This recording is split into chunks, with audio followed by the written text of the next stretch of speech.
අයිබෝන් SL Vibe in Canada YouTube channel එකට ඔයාලව ආදරෙන් පිළිගන්නවා.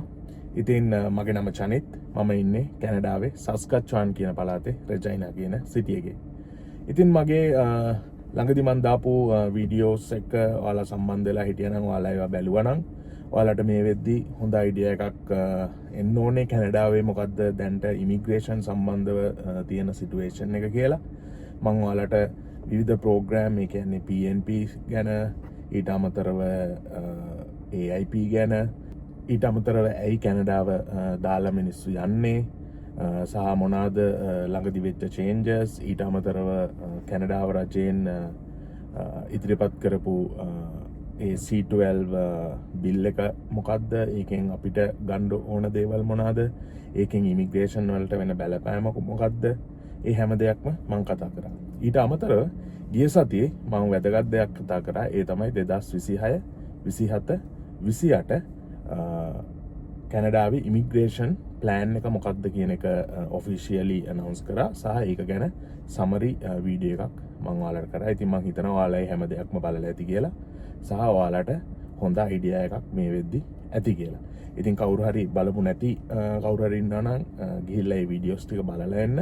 මොකද එතකොට ඔයාලට ඒකේ කන්ටිනියුේෂන් එකක් තමයි මම අද මේ වීඩියෝ එකේදී කරන්න හිතන් ඉන්නේ.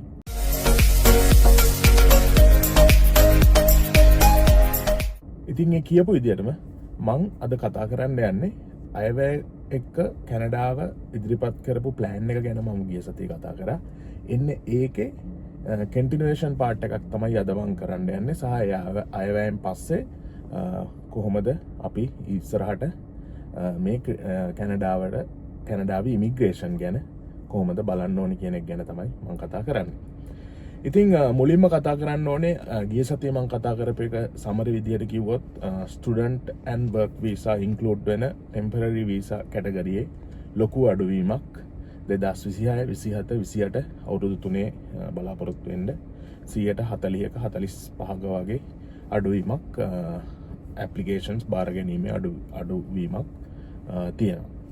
හැබැයි PR ගැන කතා කරොත් PR 2024 යාලා දුන්න ප්ලෑන් එක 2025 26 27 කියන තුනට දුන්න ප්ලෑන් එකේදී 2026ට තිබ්බේ 3,65,000යි. හැබැයි මේ අලුත් ප්ලෑන් එකේදී 3,65,000 නෙමෙයි 3,80,000 කරලා තියෙනවා. ඒ කියන්නේ අලුත් ප්ලෑන් එකේදී 15,000ක් තව වැඩි කරලා තියෙනවා. සහ 2024ටත් 3,80,000යි 2028ටත් 3,80,000යි. කියන්නේ ඒක හොඳ මට්ටමක තියාගෙන යනවා. මම හැමදාම කියනවා වගේ ස්ටුඩන්ට් ඇන්ඩ් වර්ක් වීසා අඩුවීමට හේතුව ඒ කියන්නේ ටෙම්පරරි වීසා බාර ගැනීම අඩුවීමට හේතුව තමයි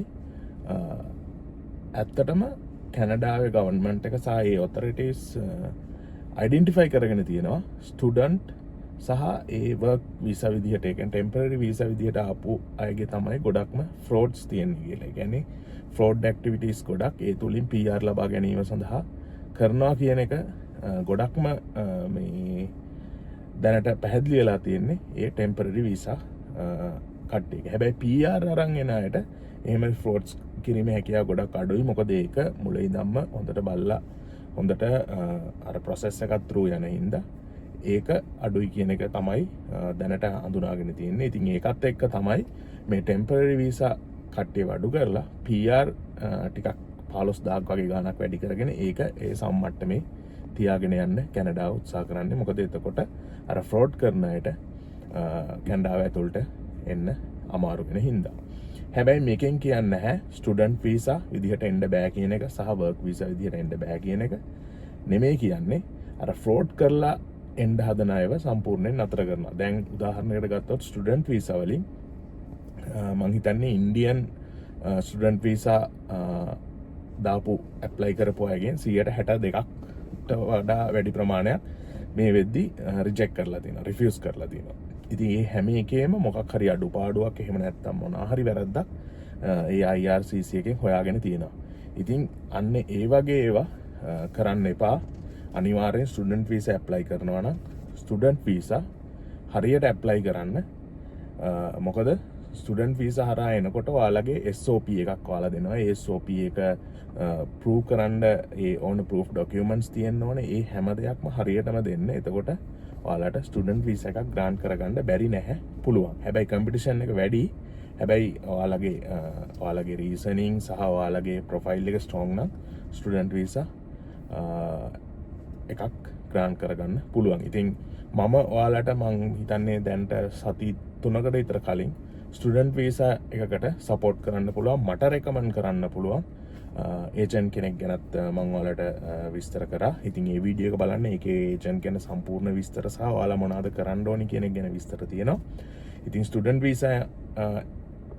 වීසා එක කැනඩාවට එන්න බලාපොරොත්තුෙන් කවුරුන් ඉන්නා නම් ඒ වීඩියෝ එක බලලා කැමති නම් ඒ විදියට කරන්න පුළුවන්. මොකද ඒ ඒජන්ට් මට රෙකමන්ඩ් කරන්න පුළුවන්. ඉතින් අපි ඒ ටෙම්පරරි පැත්තෙන් අපි PR පැත්තට આવොත් ඔයාලා දන්නා 2015 ඉඳන් 2022 වෙනකන් එක්ස්ප්‍රස් එන්ට්‍රි එක හොඳටම ප්‍රොසෙස් වුණා සහ ඒ කියන්නේ ලකුණු 450ක් වගේ තියෙන අයට හොඳටම අවස්ථාව තිබ්බා මේ කැනඩාවට එන්න. නමුත් 2022 23 වගේ කාලෙන් පස්සේ PR එකක් ගන්න එක්ස්ප්‍රස් එන්ට්‍රි හරහා එන්න අවස්ථාව ගොඩක් අඩු වුණා. මොකද ලකුණු මට්ටම 480 500 අද වෙද්දි 530 540 525 30 ඒ වගේ ලෙවල් වලට ගිහිල්ලා තියෙනවා. ඉතින් ඒත් එක්ක මේ කැනඩාවෙන් පිට ඉන්න එක්කෙනෙකුට ඇත්තටම අමාරුයි direct PR express entry through ගන්න. ඉතින් ඒකට හොඳම ඔප්ෂන් එකක් මේ අයවැය තුලින් ඉදිරිපත් කරලා තියෙනවා. මේ ප්ලෑන් එකකින් ඉදිරිපත් කරලා තියෙනවා. මම ඒක ගැන කතා කරා ගිය සති. PNPs ඒ කියන්නේ අර 3,80,000 තුලත PNP තියෙනවා 91,500ක්. ඒක මේ අවුරුද්දේ තිබ්බේ 55,000යි. දැන් ඊළඟ අවුරුදු තුනේදී ඒක 91,500 92,500 සහ 92,500 නිකන් වැඩි කරලා තියෙනවා. ඉතින් ඒ කියන්නේ අර 55,000 තිබ්බ එක 91,500 නිකන් වැඩි කරා කියන්නේ එතන සාමාන්‍යයෙන් 35,000ක 40,000ක වැඩිවීමක් තමයි තියෙන්නේ. ඒ කියන්නේ almost double සාමාන්‍ය 80ක වගේ වැඩිවීමක් තියෙනවා. ඉතින් ඒකත් එක්ක හොඳ chance එකක් තියෙනවා PNP හරහා එන්න. ඒ කියන්නේ දැන් මේ වෙලාවේ ඇත්තටම regional PNPs හරහා එන්න හොඳම chance එකක් මේ කැනඩාවේ තියෙනවා. ඉතින් ඔයාලා හැම PNP එකක්ම අරගෙන බලන්න මොනවද තියෙන රික්වයර්මන්ට්ස් කියලා අරමු. ඒ රික්වයර්මන්ට්ස් හදාගන්න ලෑස්ති වෙන්න. මම කැනඩාවට ආවෙත් PNP එකක් කරා SINP Saskatchewan Immigration Nomination Program එක හරහා. ඉතින් මම ආපු හැටි මම ඔයාලට ලොකු වීඩියෝ එකක් කරලා තියෙනවා. මගේ දෙවෙනි හරි තුන්වෙනි හරි වීඩියෝ එක විනාඩි මම හිතන්නේ පැයකට ආසන්න ප්‍රමාණයක් කතා කරලා ඒක සම්පූර්ණයෙන් කොහොමද කරේ කියන එක විස්තර කරලා තියෙනවා. ඉතින් ඔයාලට පුළුවන් ඒ අර මම කරපු විදිහටම ඔයාලට ඒ වීඩියෝ එක බැලුවා නම් ඔයාලට තේරෙනවා මොනවද ඔයාලා බලන්න ඕනේ කොහොමද බලන්න ඕනේ කියලා. මොකද මම හැම ප්‍රොවින්ස් එකම බලලා ඒ හැම ප්‍රොවින්ස් එකම තියෙන මොනවද රික්වයර්මන්ට්ස් කියන එක ෆිල්ටර් කරගෙන ඇවිල්ලා තමයි මේ සස්කච්ඡාන් කියන එක සිලෙක්ට් කරගත්තේ. ඉතින් ඔයාලත් පොඩ්ඩක් බලන්න හැම ප්‍රොවින්ස් එකම ගිහිල්ලා මොන වගේ අවශ්‍යතාවන්ද තියෙන්නේ ඔයාලට මැච් වෙන ප්‍රොවින්ස් එක මොකක්ද කියලා අනිවාර්යෙන් බලාගෙන මේ PNP හරහා එන්න try කරන්න. කැනඩාවට එන්න බලාපොරොත්තුවක් තියන අය මම කියන්නේ. මොකද මම දැක්කා ගොඩක් කමෙන්ට් එහෙම දාලා තියෙනවා යන්න එපා නම්මනම් කියලා. හැබැයි එහෙම එකක් නැහැ. කැනඩාව තාමත් මම හැමදාම කියන්නේ ඉමිග්‍රන්ට්ස් ලට හොඳටම හොඳ රටක්, ෆ්‍රෙන්ඩ්ලි රටක්. ඒ කියන්නේ ඉමිග්‍රන්ට්ස් ලට සපෝටිව් රටක්.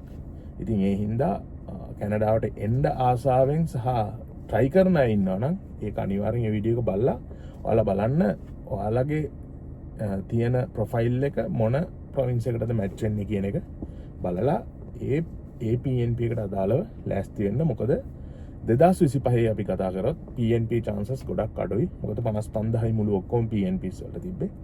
55,000න් ඒ 55,000 වගේ internal applications වලට ගියා. හැබැයි මෙදාපාර 91,500ක් තියෙනවා. එතකොට ඒ internal applications වලට යම් කිසි ප්‍රමාණයක් යනවා.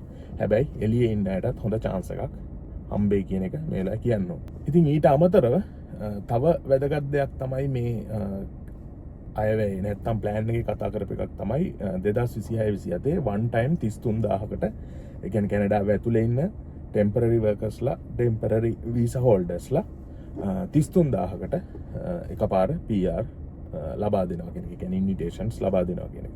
ඉතින් දැනට කැනඩාවේ ඉන්න ලකුණු 510 520 තියෙන අය පුළුවන් තරම් වැඩි කරගන්න 525 වගේ ලෙවල් වලට වැඩි කරගෙන මේකට මේ 33000 තුළට යන්න try කරන්න. දැනට එක්ස්ප්‍රස් එන්ට්‍රි පූල් එක ගත්තොත් සාමාන්‍යයෙන් 26000ක් වගේ තමයි 500ට වැඩි අය ඉන්නේ. ඇතුළේ 26000 27000ක් වගේ තමයි 500ට වැඩි අය ඉන්නේ. ඉතින් ඔයාලා 500 නැත්නම් අනිවාර්යෙන් කොහොම හරි 500 ඇතුළට එන්න. මොකද තව දැන් අපි වගේම ඉන්දියන් කට්ටිය try කරලා කොහොම හරි වැඩි කරගන්නවා. මොකද මේ 33000ට ඇතුළත් වෙන්න. ඉතින් ඔයාලා පුළුවන් තරම් 500න් උඩට ගිහිල්ලා 520 30 වගේ ලෙවල් වලට යන්න පුළුවන් නම් ඔයාලව මාර විදියට secure වෙනවා. ඉතින් ඔයාලට මං ගිය සතියේත් කිව්වා ෆ්‍රෙන්ච් කරන්න පුළුවන් නම් ෆ්‍රෙන්ච් කරන්න. මොකද මාස 6-7කින් ෆ්‍රෙන්ච් යම් කිසි ලෙවල් එකකට එන්න පුළුවන්. අට පළවෙනි සැරේ බැරි වෙයි. හැබැයි දෙපාරක තුන් පාරකින් කරගන්න පුළුවන්. ඉතින් ඒ වගේ තියෙන ඔප්ෂන්ස් ඔක්කොම බලන්න. සමහර අය මගේ channel එකට කතා කරලා කියන්නේ මගේ Facebook එකට කතා කරලා අහනවා මෙන්න මෙහෙමයි මගේ ප්‍රොෆයිල් එක මොනවද තියෙන ඔප්ෂන්. ඉතින් මම ඒ වෙලාවට පුළුවන් වෙලාවට මම උත්තර දෙනවා. ඉතින් මම ඒ හැමෝටමත් කිව්වේ එක ඔප්ෂන් එකක් විතරක් බලන්න එපා. අනිවාර්යයෙන්ම plan B plan C තියාගන්න. එතකොට තමයි මේ ගමන ජර්නි එක හරියට යන්න පුළුවන්. ඊට අමතරව තව එක නිවුස් එකක් කියන්න ඕනේ. ඒ තමයි කැනඩාව මේ දවස්වල කැනඩාවේ IRCC එක මේ දවස්වල ඔය ගොඩක් ෆ්‍රෝඩ් කරන අයව අයිඩෙන්ටිෆයි කරගෙන එයාලව අල්ලගෙන යන්න ගමන් තියෙන්නේ. ඒ හින්දා ගොඩක් ඉන්දියන් අය ගොඩක් පාකිස්තාන් ඒජන්ට්ස්ලා මේ දවස්වල ඒජන්ට්ස්ලාගේ ඒ කියන්නේ ලයිසන්ස් එක කැන්සල් කරනවා. ඔයාලා දකින්නත් ඇති නිවුස් එක මම දැක්කා.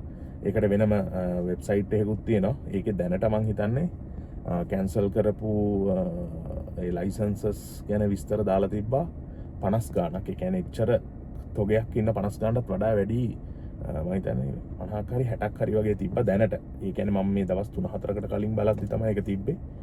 ඉතින් එහෙම ලයිසන්සස් කැන්සල් කරගෙන යනවා. ඒ අතර මම දැක්කා ලංකාවේ කෙනෙකුත් ඉන්නවා. ලංකාවේ PR ඉෂුව කරන්න ලයිසන්ස් එක තියෙන ඒජන්ට් කෙනෙකුත් ඒ අතරතුර හිටියා. මම නම කියන්නේ නැහැ.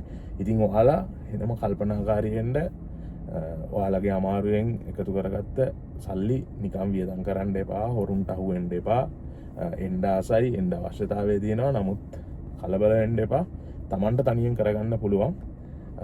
ඒක බලන්න. හැබැයි ස්ටුඩන්ට් විදියට එනවා නම් මම ඔයාලට ඔප්ෂන් එකක් දීලා තියෙනවා. රෙකමන්ඩ් කරන්න පුළුවන් ඒජන්ට් කෙනෙක් කියලා දිනවා යන්න.